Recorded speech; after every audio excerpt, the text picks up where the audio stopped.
Right. Okay. Assalamu alaikum, everyone, and sorry for the delay, the connection problem dropping off. With us, we have Dr. Farid Hafez. He's a lecturer, researcher at University of Salzburg in Austria. He's been in the forefront of really research on Islamophobia in the German-speaking world with many publications, also co-authoring the Islamophobia European report that covers 38 different countries with NS Berkeley. Farid has been an affiliate of the Islamophobia Research and Documentation Project, worked with us with the Islamophobia Studies Center, attended every Islamophobia conference at UC Berkeley, visiting Fulbright professor for us, and also constantly engaged with the work that we undertake in France and in Europe. So welcome, Farid. And many of us have watched the short documentary that you sent in relations to your circumstances, but maybe we could begin the conversation to give us a reading of the political, social, religious temperature and atmosphere in Austria, considering the political changes that have been afoot for a number of years.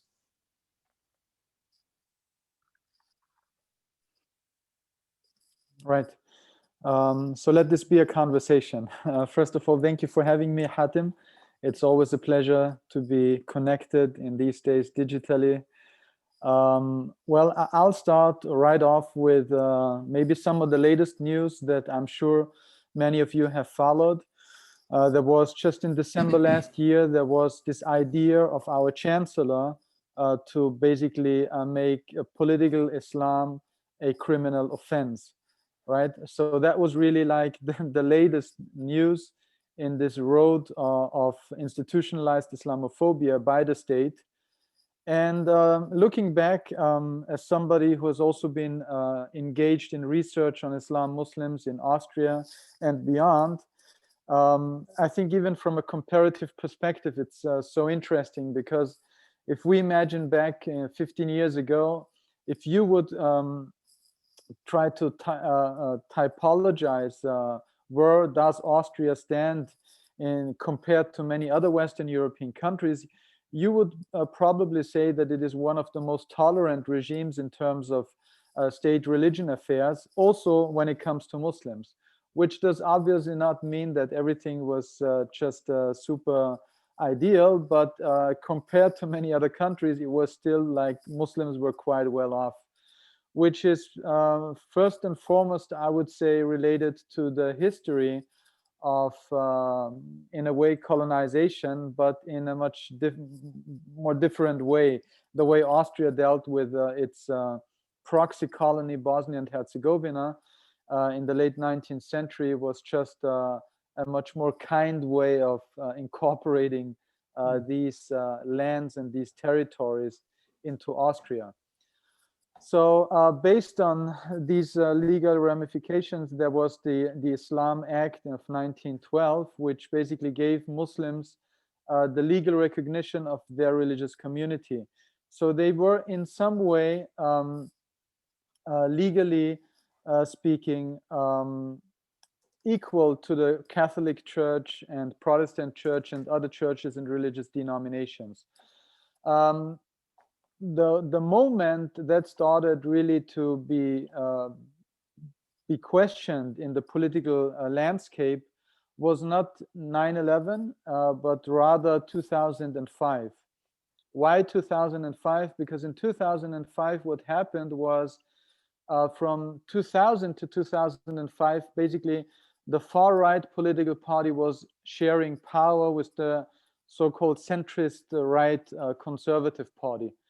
So that meant, although the Freedom Party, which is the far-right party, was not very sympathetic towards Muslims, they were not really able to set the agenda in terms of Islam and Muslims. Rather because this was, historically speaking, the first time in the European Union in the year 2000 that a far-right party would enter the government. The centrist party was kind of forced to present itself being even more tolerant, although a far-right party was sharing power. So that was the reason why the conservatives basically had the strategy to incorporate Muslims even more, to show more recognition in order to, first and foremost, I would say, as a foreign policy aim, in order to present themselves as a non-racist government. And if you ask the leadership of the Muslim religious community in these years, they would say, well, those were the golden years of the Islamic religious community, right? Because that was really the time when there was a lot of political space open for them to participate in so many ways. That started to deteriorate because in 2005, the far-right party in power split. So there was one part that stayed in power, which was the minor part all around the famous far-right leader Jörg Haider. And then there was a minor part of the party which split from the Freedom Party and even kept its old name, the Freedom Party, around the guy called Heinz Christian Strache, who just became vice chancellor in 2017. So when that happened, there was basically a competition of who is the original far right. So the far right in opposition then started strategically to focus on Muslims and begin with a very strong anti-Muslim propaganda, which is still the case since 2005.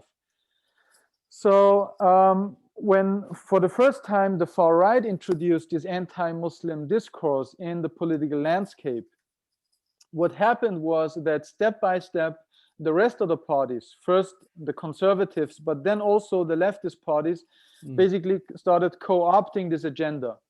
So when in 2015 this Islam Act of 1912 was basically changed to in a way legally discriminate against Muslims, saying basically Muslims are second-class citizens, in the way that other than all the other religious communities, Muslims were treated in a very different way.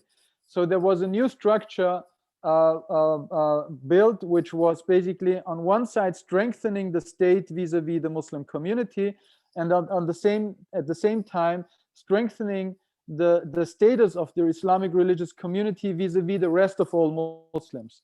So they became an interlocutor in terms of also oppressing their own Muslim communities. To give just one example to better grasp the meaning of what I'm saying, is like previously, like in most Western European countries, according to the law of association, everybody can build any association to freely act and organize, right? Yes. What happened with the Islam Act 2015 was that Muslims were only allowed to organize as Muslims as Muslim associations under the leadership of the Islamic religious authority. So in a way, what happened was that what we know from authoritarian Muslim majority countries, that there were these Waqf institutions that tried to control what is religion, that was introduced in Austria. But again, only for Muslims, not for Protestants, not for Catholics, and so on and so forth. So in a way, that really changed the whole paradigm of how the state would relate to the Muslim community, and also it gave a lot more power to the state vis-a-vis the Muslim community. From that time on, what happened was, subsequently, we had one act after the other discriminating against Muslims. So 2 years later, 2017, the ban or the niqab was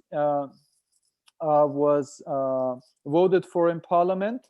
We had a year later the ban of the hijab being implemented. We had several initiatives of when the far right was in power from 2017 to 2019. They started closing mosques based on allegations of being part of political Islam. So even the hijab ban, when it was introduced, the argument was that this is a sign of political Islam. And so this is also when we look back to the latest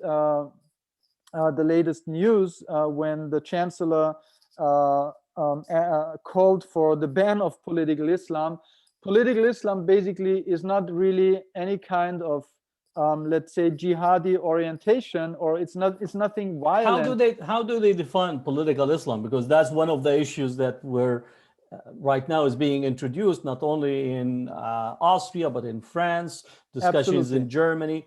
How this whole what you call nebulous political Islam, and then also saying that in essence, in terms of France as well, which is similar, saying that you're engaging in communitarian type or separatist type of engagement. If you say I'm Muslim, that becomes a sign of political Islam or political identity. Absolutely. Well, first of all, they never put forward a definition of political Islam. And I think that's not the weakness, it's the strength for them, right? Because once they would define it, it would become much more difficult to really tackle it. Only in the case that they would offer such a broad definition, then it would be easy again to tackle every kind of Muslimness. So again, what they called political Islam was the hijab. So obviously the hijab is a religious practice of so many Muslims. Defining it as political Islam is a grave error, I would say. And I think also what is very telling here is that the Constitutional Court, for instance, he ruled that this was actually unconstitutional. So he lifted this ban, as much as other initiatives taken by the far-right government were lifted when it came to the court. But going back again to your initial question, I think when we look back into the history, what we see, the first state that came up with some kind of notion of political Islam was the state of Germany, which introduced a notion called legalistic Islamism.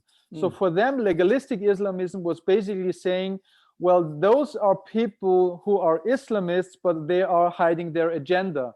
So they present themselves as being pro-democratic, pro-constitution, and as if they would respect the political order, but their real aim is to Islamize the country by infiltrating the system. So that was the definition of legalistic Islamism. So as you rightly said, political Islam came up in France, came up in Austria, came up also in several Eastern European countries. Again, always to introduce this kind of trying to criminalize Muslims based on their perceived Muslimness in the public sphere.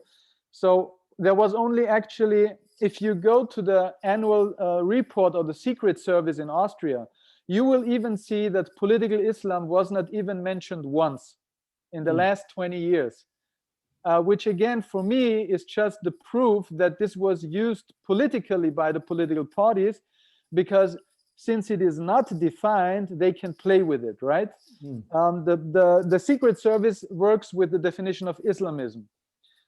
Only in 2018, there was the first and only report which used the term of political Islam, but then again referring basically to Islamism, using both terminologies as synonyms. What is interesting here is the definition that they give is that they argue that Islamists are all those who work against assimilation.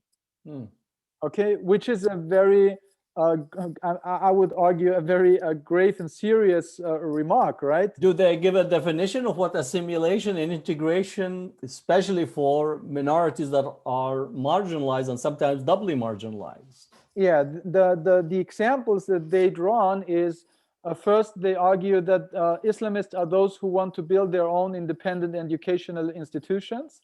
They are those who use Islamic religious education in the public schools. So it's basically targeting the Islamic religious community, which is legally recognized again, which for me is also an important puzzle in this picture, because since in Austria, Islam is so highly recognized on a legal basis, basically what we can see since 2015 is a weakening of these structures vis-a-vis the state, because the state starts criminalizing an institution that he ought to respect according to the law.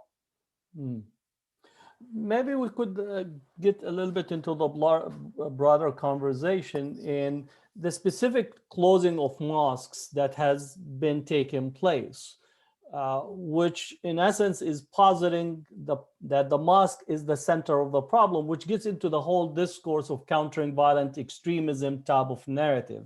I often describe it that many of those who are pushing this counter violent extremist narrative are using junk science, where they're really taking aspect of religious identity and then putting it into a almost a boilerplate of saying that these are on the path of radicalization.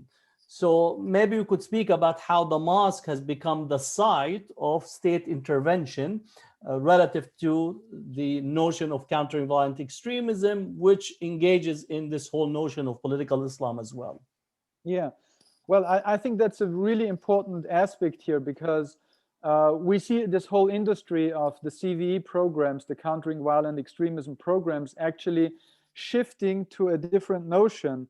We see this, for instance, with institutions like, which we have all analyzed, like the European Foundation for Democracy and other think tanks like that, who are even heavily involved in all these political processes that we are just living through now in Austria. So Lorenzo Vidino, who is based in Washington, D.C., where he's doing all these extremism, terrorism scholarship, he's one of those experts who, for instance, presented the inauguration of the Documentation Center Political Islam, which was just established around half a year ago by the Austrian government. So you see a strong transatlantic cooperation here also. He is one of those, and not him alone, all these folks from this European Foundation for Democracy have pushed for this notion of what they call countering non-violent extremism, which is very interesting, because that basically means, and this is their argument, I mean, these are their words, it's not my words, they would argue that there is basically no difference between ISIS and Al-Qaeda on one side and Islamist organizations like the Muslim Brotherhood, Milli Görüş, and what they would call proxy organizations of these Islamist movements, which is then the rest of the Muslim civil society, right? That's how it happens to be for them. So what happens is that basically everybody is prone to violence. And the only difference for them is the methodology, how to create the Islamic State. So for them, the argument is basically the Muslim civil society, which is near to the Islamist movements of Milli Görüş, Muslim Brotherhood, and others, they basically share the same idea of creating the same Islamic State that ISIL and Al-Qaeda would work towards creating. So I think this widening of this notion of violent extremism, trying to incorporate also the non-violent, explicitly non-violent one, is basically the basis for really being able to criminalize all Muslims, right? At the end of the day. Now, if I could shift a little bit on a topic that is connected, which is in particular the right wing that now is using Islamophobia in order to come into mainstream and become really the driver for political discourses in Europe. In Austria is the case, in France, in Netherlands, and so on. So maybe you could at least delve into the right wing, which you initially mentioned this, that now politics in Europe is dominated by right wing political order. Some of these neo-Nazi parties that originate in neo-Nazi period from been marginalized since Second World War, and now they're riding, I say, the Islamophobia camel into parliaments and gaining respectability. So how does that discourse, in essence, affect the Muslim community, and what are possible, if there is any hope for counter narrative at this particular time? Well, I think there are a lot of different interesting developments in this respect. On one side, I think, yes, we can see throughout Western Europe that up from the late 1980s and early 1990s up till now, the far right has been increasing in its influence. Not so much as being part of the power structures, because they still are in many cases, they are still marginalized. Austria is a very different experience in terms of, it was the first country back then in the EU, 15 member states, where a far-right party joined the coalition government. And still until now, most of the far-right parties in power were not really successful over a long period of time. So even if you take the Italian case, where the interior minister, Matteo Salvini, he also was only in power for 1.5 to 2 years, similar to the recent Austrian far-right in power. But the far-right has been much more powerful in shaping the discourse, because again, what happened is that centrist right-wing parties as well as leftist parties feared to lose power and to lose control, to lose the electoral gain, and therefore started to co-opt the themes that the far-right was using. And this is, I think, the major threat that came really from the far-right. So after a few years, let's say in 2005, as I said, when the far-right in Austria, for instance, started with this far-right anti-Muslim discourse, they came up with political claims like, we want to ban the building of mosques, of minarets, we want to implement the ban of the hijab, the ban of the niqab, the ban of mosques, the ban of foreign funding, and so on and so forth. Like if we look back like 15 years ago, it would be unthinkable that any other party would claim the same policies. Now, this has been implemented, right? This is like the law. This is like the legal regulation that we are into. So this is like one part of the story. Then I think there is another group of countries, like Germany, for instance, where for a very long time, there were not even any successful right-wing parties, even in the national parliament. So Germany, I think, is really the best example where the alternative for Germany, the AfD, is really a very recent phenomenon. And in these cases, it was very often a more subtle racist discourse that was used by the centrist right parties, but they were actually those who were able to mobilize those traditional right-wingers and incorporate them within under their umbrella. So anyway, be it this case or that case, what we can learn and see from all of that is that Islamophobia definitely has become a hegemonic force. And I think if we go back again to Germany as an example, the best example really is the best-selling author, Thilo Sarrazin, who in 2010, he published a book, and he is, like, nominally speaking, he was a social democrat for the most time of his life. And it was like the best-sold book after World War II. And it's like a deeply anti-Muslim pamphlet, right?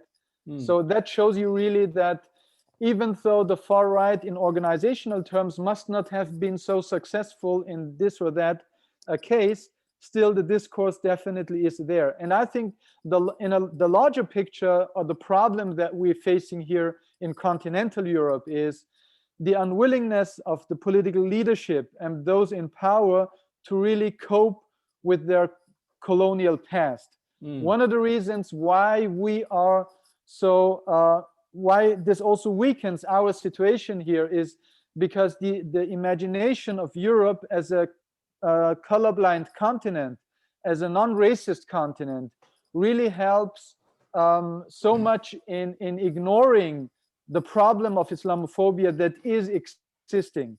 So what you will face in Europe, and that was one of the reasons why we came up with this whole European Islamophobia project, was the denial of anti-Muslim racism that we had to tackle, and we still have to tackle. Or maybe that gets me into just an extending piece about this displacement theory that is being pointed around by the right wing, but also some even prominent in the center and left, the displacement theory, the whole fear of the Muslim immigrants, in particular during the Syrian civil war and the arrival of the Syrian immigrants, problematized, demonized, and really was shaped as the changing face of Europe. And you have an earlier version, which is Stop the Islamization of Europe, which really used this displacement theory, and the Syrian refugee and immigrant was used not only in Austria but other places to stoke fear and really push for this resentment politics, which I would add also that sometimes that the Muslims are being asked not to play the victim card, while Europe across the board is using its own supposed victimization by all these arriving immigrants, refugees, which gets the erasure of the colonial past. Because again, as you know, we're here, meaning in Europe and in the global north, because you were there, not the other way around. So maybe if you could touch on this, and I know it's a broader discussion, but the displacement and the subject of the refugee that is being used to stoke this resentment. Yeah. I mean, the discourse of the replacement is actually very central to the far right and what has been called in European literature the new right. So that's kind of the notion that is used to describe all those new neo-Nazi formations that came up in the late 80s and 90s and tried with a kind of an intellectual appeal to be relevant in the public discourse. So one of those notions was basically the Umvolkung, the replacement that was already a notion existing in the early 1990s. The identitarian movement and other movements were able really to popularize these terminologies, and it fitted into this idea of the Islamization of Europe. And I think one of the very interesting aspects here is, since you know, not only the far right, but also the far right has started to distance itself from its anti-Semitic past. What we see with the replacement theory is not only the figure of the otherized Muslim, but also of the otherized Jew that is coming up again, because the conspiracy as it goes is not only that Muslims are coming into Europe and changing the demographics of the European population, but it's also a secret plan which is hacked by George Soros, described as a Jewish millionaire, right, next to the EU elites sitting in Brussels and the Muslims.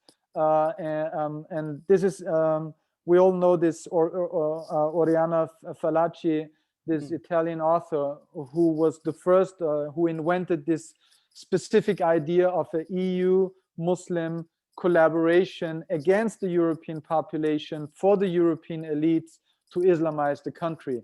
So there is a lot of literature, and Anders Behring Breivik, when he did his the murder of the 77 people in Utøya in Norway in 2011, he was also drawing a lot on these conspiracy theories.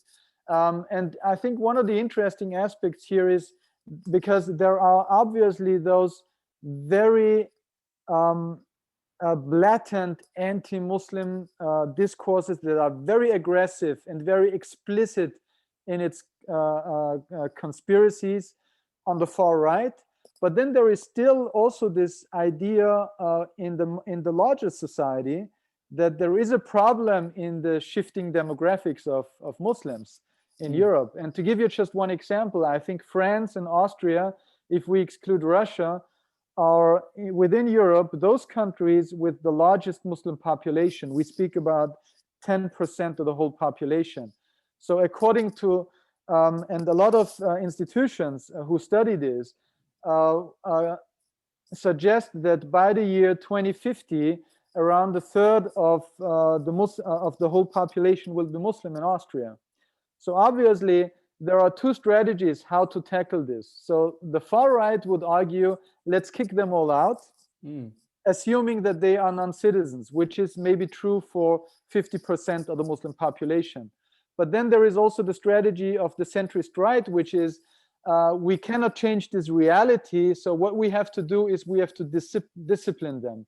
We have to domesticate them, and we have to define what is a good Islam. And this is where all these strategies of these interior ministers throughout Europe fit into. So you can see that in Italy, in Spain, in France, in Germany, in Austria. You will always find the Ministry of Interior, and not the Ministry of Cultural Affairs and Religious Affairs, but the Ministry of Interior, which is dedicated to trying to imagine what should an Austrian, German, French, Dutch Islam look like, and how can we as the Ministry of Interior shape this new formation for the future.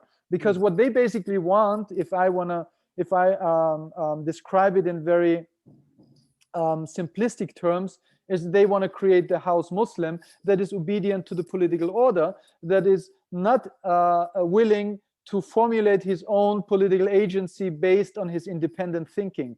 So I think in a nutshell, this is really what it is all about when it comes to this idea of creating these domesticated, nationalized versions of Islam.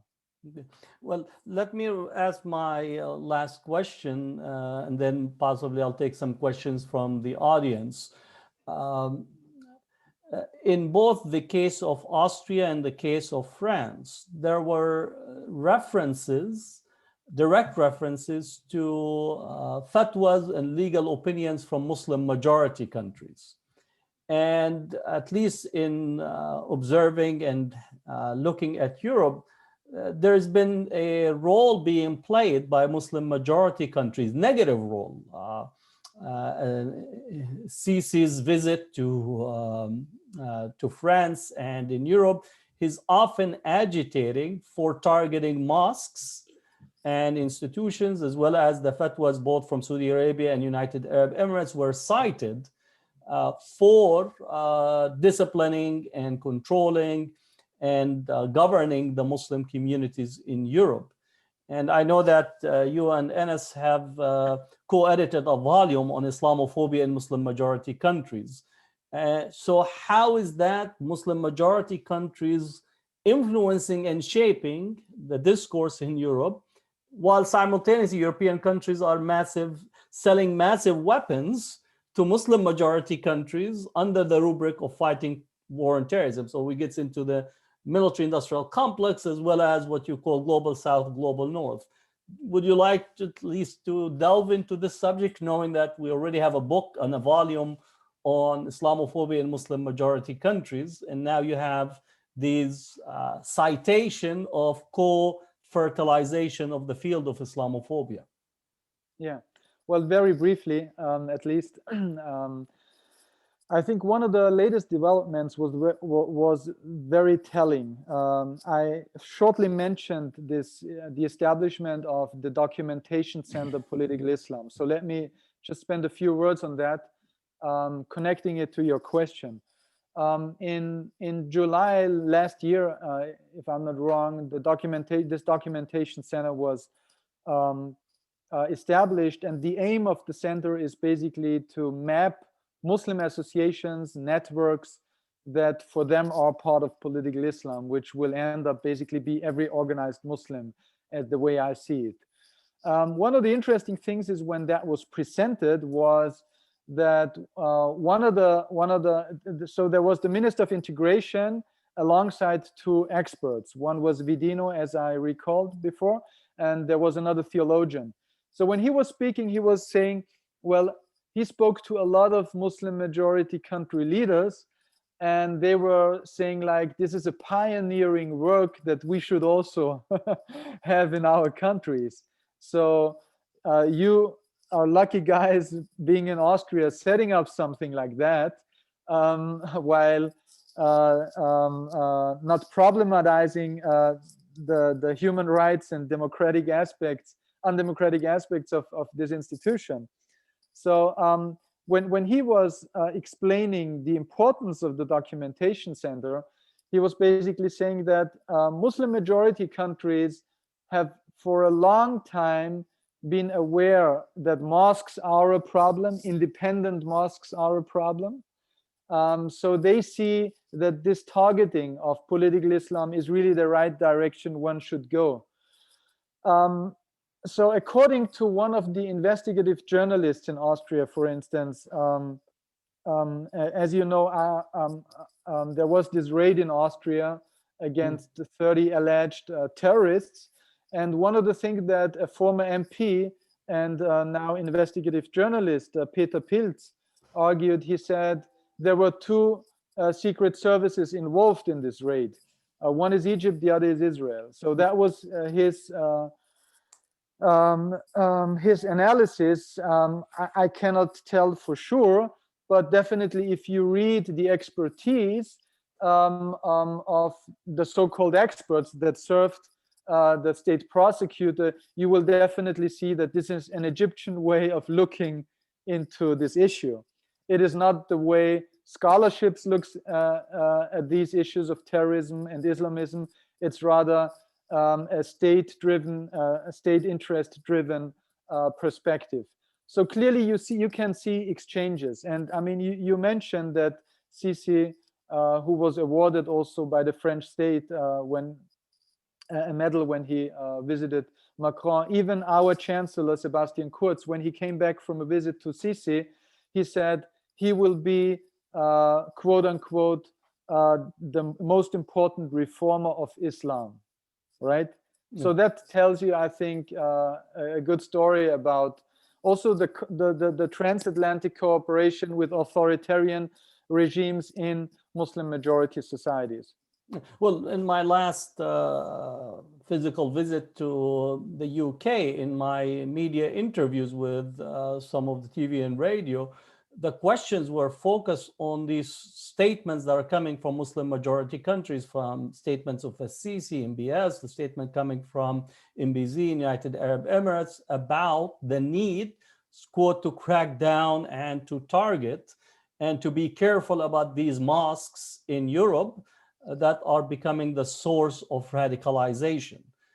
So we could see this narratives, not only transatlantic, but also trans-Mediterranean and parts of the Muslim world. So definitely this is something to really continue to examine and see the coalescing. If we think about racism being the governing of the body, space, and time of targeted communities, we see this regime right now being implemented in various states of Europe. And I think the shift from initially focusing on the hijab, minarets, into right now really beginning to have a regime to monitor the ideas or thoughts, which gets us into the whole notion of a McCarthyism. Have you ever been a Muslim in the past? And basically is really targeting Muslimness. There was a question in the chat, or the question saying, is there any cooperation between the Muslim community and other religious communities? Are Catholics coming to support? Is there some Jewish community support? Is there any type of coalitions that are seeing this as a problem, or are the Muslims completely isolated, whether intentionally by themselves, or that people are just treating them as untouchables politically, socially, culturally in the society? Well, tricky question. Yes and no. Well, first of all, yes, there is a lot of cooperation between religious communities, especially the minority communities. And I would say first and foremost with the Protestant church, which is a minority church, which is even a little bit smaller than the Muslim community. And I think very much due to their own history of marginalization, they know what Muslims are going through. There is some sympathy here. But even beyond the Protestant church, there is cross-church, cross-religious community cooperation.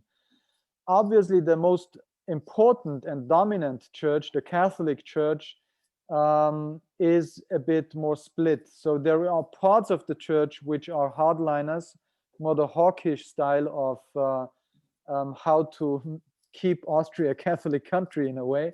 While there is also a large portion of the Catholic Church especially the cardinal, kind of, in a way, the national leader, if one can say so, or the Catholic Church, which is also very much in a cooperative relationship with the Muslim community.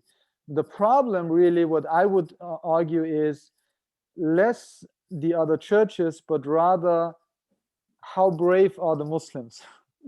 So I'll give you one example. When the Islam Act 2015 was implemented, all the churches were hesitant to really act before the Islamic community would act.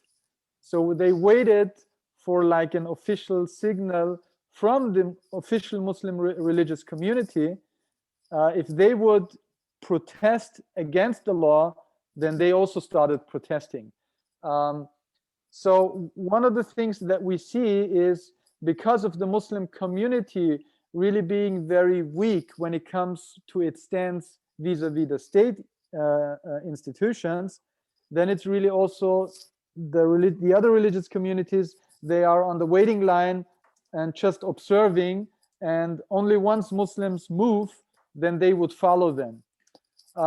So the problem for me is here really less the other religious communities, but there are more problems we're facing within the community ourselves. Just want to direct people's attention. On the one hand, we want to get the discussions about what has taken place in Austria and Europe, but my second goal is for us to promote and get support for Farid Legal Fund. And I put the link in the chat. So I will ask you two things immediately. One is if you could donate any amount to help, and the second is to share it in your network. So again, this is an urgent manner for us to actually continue to support this draconian McCarthyist approach to Muslim community in Austria, and Farid is at least in the leading edge of this attack at this point. And he has been doing some of the most cutting edge research on Islamophobia, both in Austria and in Europe. And if you haven't accessed the European report, it's available, downloadable. It's very critical. It's the only report that does work across the European continent with 38 countries, with researchers from the different countries across Europe. Just to remind me, the Organization of Islamic Cooperation has no report of such magnitude. And even the United Nations does not have a report of this magnitude, or the European Union. So the research is really cutting edge, which also get me to plug in the newly launched International Islamophobia Studies Research Association, which I also want to mention that Farid is a board member that has been launched, which brings all the researchers in an academic association that would continue to systematically work on the subject. Not to, I don't like self-promotion, but the organization been founded with our colleague Jasmine Zain from Canada, Salman Sayed from the UK, myself, and then we have about 15 board members, our co-founding board members. So again, this is very important, and I encourage you both to donate and to also share the donations for the legal fund. It's very critical and important for us to do so. So we're coming toward the end. We allocated 1 hour for the conversation. So maybe give us just a concluding remarks, and what are you asking all of us to engage with relative, both in particular your case, but also in terms of Austria, and what us who are from outside, what can we do to impact the conversation? Well, really depends on where we're going to start. I mean, really, one of the things that we're doing with our European Islamophobia report at the end of every national report is propose a number of recommendations for the civil society and for politics in terms of how to be able to change the situation. Unfortunately, since we have first launched this report in 2015, things have become only worse. Still, at the same time, I think what we can observe is, to give an example for Germany, there is also some willingness here, because I think also there is an increasing awareness that Islamophobia is really not a problem of the Muslim minority only, but it's also a problem for them. Like, there have been people who have been killed in their private homes, right? Famous politicians, Walter Lübcke in Germany, for instance, and other people. And we have been warning since a couple of years now in our report that the militancy of right-wing anti-Muslim organizations is just increasing. And there are numerous examples throughout the continent where we can track these developments. And I think, therefore, we cannot only see like the dark picture of what we've just been talking about. There is also some light here and there within this this picture of the state of Muslims in Europe. And I think one of the things that we really have to do is to create just more awareness. I think obviously the situations in European nation states are so different to each other. If we go to the UK, we have a very strongly established Muslim community that is strong in terms of finances, strong in terms of their participation in the society. And then we have countries with a poor immigration, the working poor immigration history, where people are much less well off, and they have to tackle with definitely basic needs before even getting where the folks in the UK are. But I think one of the things that it really depends also on us is like, how much do we speak about all of this? How it's always a question of power, asymmetric power relations. So it's never easy.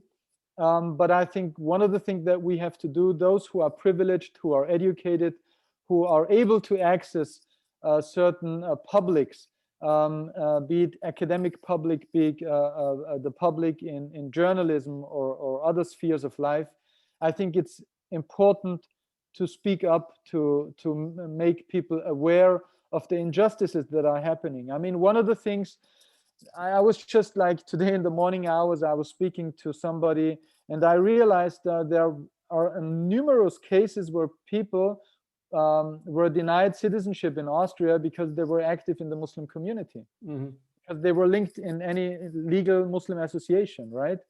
But the problem is those people do not speak out, so nobody knows. And if we don't know, if we don't speak out, how shall we tackle this issue? And one of the things that we really have to stress much more is speaking truth to power, speaking out there, being a loud voice, and trying to have a lot of alliances who are also willing to stand for a society of equal citizens and a society of more justice. Thank you, Farid. On this note, speaking truth to power, you have been doing speaking truth and writing truth to power for quite some time. Please keep us updated on your case and what is taking place. I would like to emphasize for people to make sure that you actually donate. Please share the link to as many people as you can. As you know, legal costs are very expensive and do impact the individuals' both standing and their ability to defend themselves. And as such, the targeting of individuals is part of the strategy. For anyone that studied COINTELPRO, counterintelligence operations in the US, of targeting individuals, McCarthyist era, the environmental movement, and so on, this is part of the strategy, which is using the law as an instrument of national security, what's called preemptive prosecution and preemptive targeting, and creating also a cloud of suspicion For those who followed in the United States, the category of unindicted co-conspirator, material support, entrapment. So we need to have all these conversations where the Muslim right now is at the crossroad of the legal, of civil society, of the securitization, massive surveillance data, and so on. So I encourage people to continue to tune in to what is taking place with Farid. From the Center of Islamophobia Studies, we'll continue to update and engage with the case, and hopefully we'll be able to mount the pressure that is needed, petitions, letters, and so on. And for those who are joining us for the inaugural conference of the International Islamophobia Studies and Research Association, we definitely will have a coverage of this particular subject in the broader conversation. So thank you, Farid. Wish you and all your family the best. And Assalamu alaikum. Thank you for having me, and thank you for the support and sharing all this information. Right. Thank you. And we will be posting this on YouTube so people to share it as well as part of the conversation. Thank you. Assalamu alaikum. Alaikum salam.